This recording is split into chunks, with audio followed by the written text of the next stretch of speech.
Hello students, I am Nagant Pratap Singh, your geography teacher. You are all welcome in today's online classes. Today I am going to tell you about the formation of land mass. Land mass means भूभाग कि भारतीय भूभाग का formation निर्माण कैसे हुआ।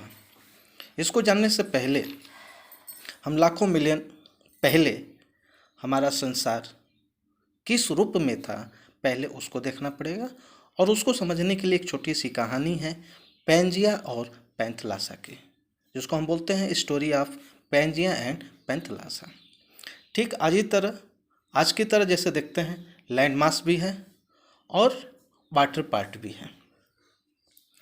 इसी तरह से लाखों साल पहले भी इसका पूरा वर्ल्ड का दो रूप था, एक था ओसेनिक पार्ट और एक था लैंड मास। तो जो ये लैंड मास था इसको पैंजिया बोला जाता था और जो ये चारों तरफ जो ये ओसेनिक पार्ट है इसको पैंथलासा बोला जाता था। अब इसमें जो है ये यहाँ से लेके यहाँ तक ये पूरा ये साउदर्न पार्ट है और यहाँ से यहाँ तक लेके ये पूरा नॉर्दर्न पार्ट है। तो साउदर्न पार्ट में ही उस समय हमारा इंडिया पड़ता था, जिसको कि गोंडवाना लैंड भी कहा जाता था या पेनिसुलर पार्ट भी उसको कहा जाता था। और ये जो लैंड मास है यानी जो हमारा क्रस्ट है वो क्रस्ट के नीचे क्या होता है, मैग्मा होता है। अब मैग्मा जो होता है वो सेमी लिक्विड में होता है और सेमी लिक्विड होने के कारण क्या होता है कि वो फ्लोट करता रहता है और फ्लोट करने के कारण क्या होता है कि उसके ऊपर से जो प्लेट्स होती हैं, आपको मालूम है कि जो क्रस्ट है वो कई बड़े छोटे प्लेटों से ही मिलके बने हैं। तो जो प्लेट होते हैं वो इस मैग्मा के ऊपर होते हैं और वो फ्लोट करते रहते हैं। और इस मैग्मा के नीचे कन्वेंशनल करंट जो होता है पास होता है और वही इन प्लेटों को क्या करता है, प्रेशर देता है। उसके कन्वेंशन करंट के कारण ही ये जो क्रस्ट है वो स्प्लिट होता है। ये जो प्लेट्स है, जो क्रस्ट यानी जो विभिन्न प्लेटों से बने हुए हैं, उन प्लेटों को क्या करता है, तोड़ता है। ठीक, कौन, कन्वेंशनल करंट। इसमें देखिए सबसे पहले पढ़ना है डिवीजन। तो इसका जो साउदर्न पार्ट है, साउदर्न पार्ट ऑफ द इसको जो पैंजिया को उस समय सुपर कॉन्टिनेंट बोला जाता था।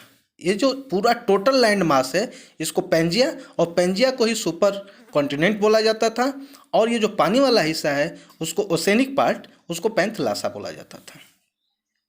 तो ये टोटल जो है दो भागों में बट गए, पैंजिया लैंड मास और ओसेनिक पार्ट को पैंथलासा बोला जाता था।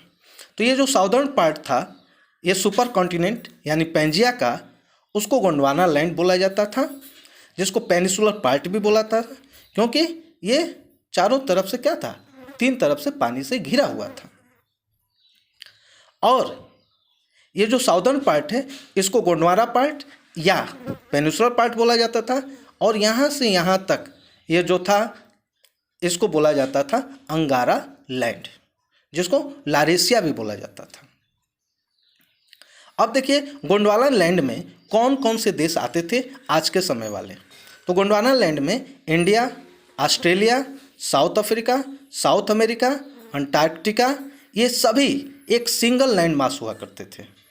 कब, जब ये पैंजिया के साउदर्न पार्ट हुआ करते थे तब ये सभी देश इंडिया, ऑस्ट्रेलिया से लेके ये south America, Antarctica, south Africa, ये सब सिंगल लैंड मास होते थे और इनका नाम हुआ करता था गोंडवाना लैंड या पेनिसुलर पार्ट। ठीक, और जो ये साउदर्न पार्ट के हुए थे और जो नॉर्दर्न पार्ट था उसको लारेशिया कहा जाता था और अंगारा लैंड भी उसको बोला जाता था।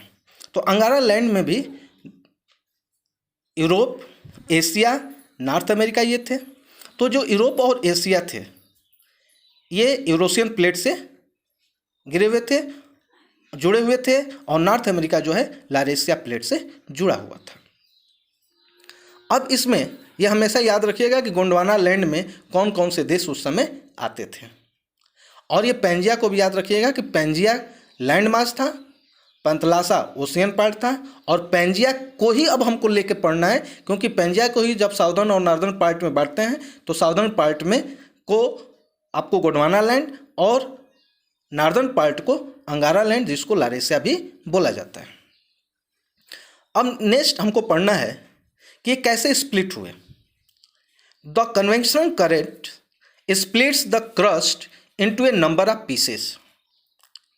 मैं बोला पहले ही कि क्रस्ट प्लेट से बना हुआ है, प्लेट्स के नीचे क्या है, मैग्मा सेमी लिक्विड में है और उसमें कन्वेंशनल करंट फ्लो होता है।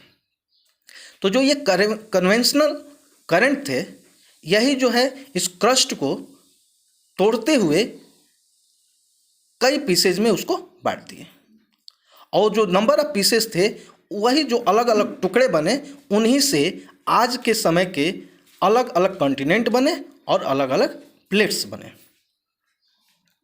नेक्स्ट जो है, after split plates started drifting in different direction. और जब कन्वेंशनल करंट के कारण जब क्रस्ट स्प्लिट हुआ और कई टुकड़ों में वो बट गया, तो फिर से वो अलग अलग दिशाओं में बहने लगे।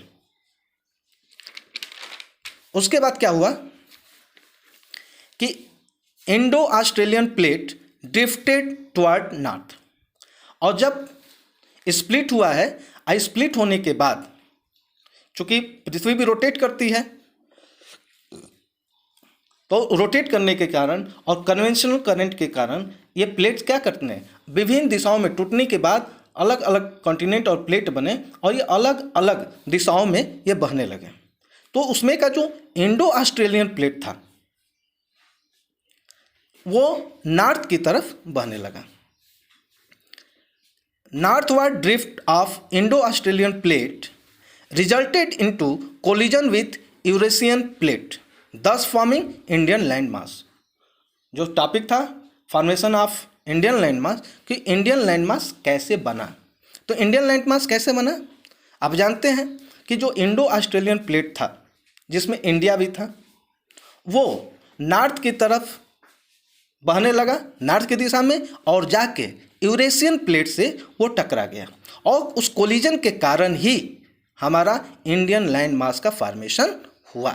याद रखिए कि जब इंडो ऑस्ट्रेलियन प्लेट मूव करके यूरेशियन प्लेट की तरफ जाके दोनों आपस में टकराते हैं, तो उनके टकराने के उनके कोलिजन के कारण ही जब इंडो ऑस्ट्रेलियन प्लेट और यूरेशियन प्लेट्स जब आपस में टकराते हैं, तो यूरेशियन प्लेट अपनी जगह था, इंडो ऑस्ट्रेलियन प्लेट जो है नॉर्थ में जाके यूरेशियन से टकराता है, और इनके कोलिजन के कारण ही इंडियन लैंड मास बना।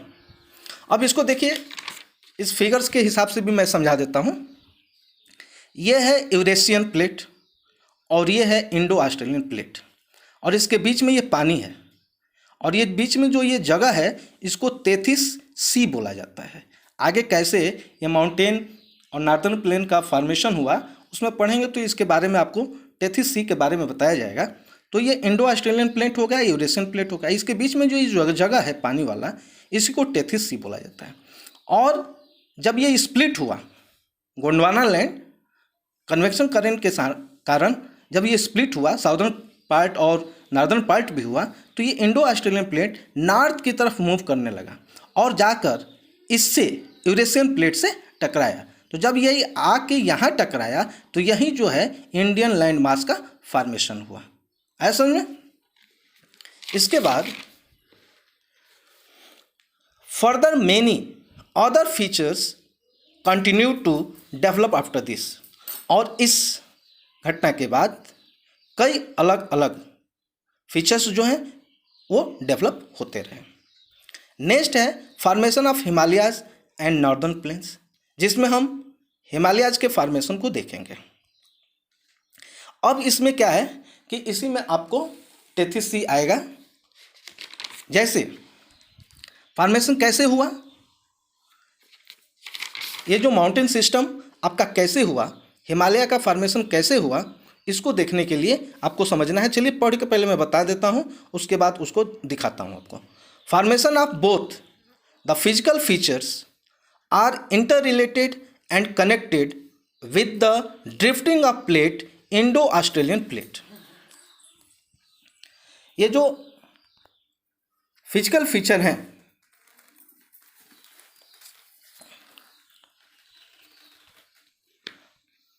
फॉर्मेशन ऑफ बोथ, कौन, हिमालय का और नॉर्दर्न प्लेन्स का, दोनों का फॉर्मेशन, उनके फिजिकल फीचर का, ये दोनों के दोनों इंटर रिलेटेड हैं और कनेक्टेड हैं। किससे?